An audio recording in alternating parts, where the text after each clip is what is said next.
Hi, I'm Steve Leach. I'm a qualified cognitive behavioural therapist, and I've been qualified for over 10 years now, and working with children, young people and families in and around the Warrington area and the North West as a whole. I'm also an approved NHS clinical supervisor, and I've got a long-standing relationship with Warrington Youth Club, having provided offline supervision for senior members of staff.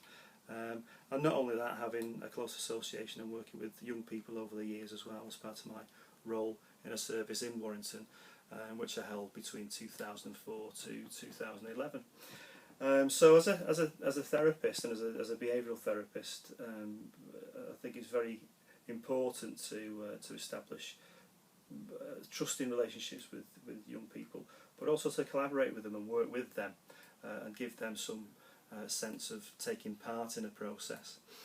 In terms of working on this project, what I would bring to the table and how I would work with young people that were identified as having the need for therapy would be twofold.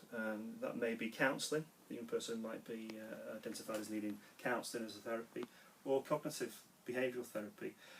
We would need to establish the difference between what those were, and that would be from a case formulation and assessment. A young person that perhaps might need counselling might just need to explore in a safe environment the thoughts and feelings and make sense of the current world and their place in the world.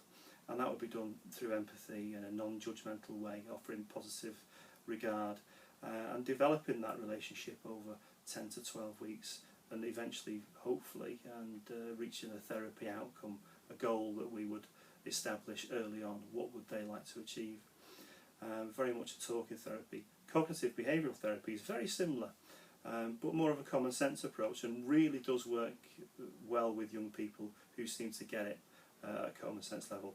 In a nutshell, cognitive behavioural therapy would be around how young people think.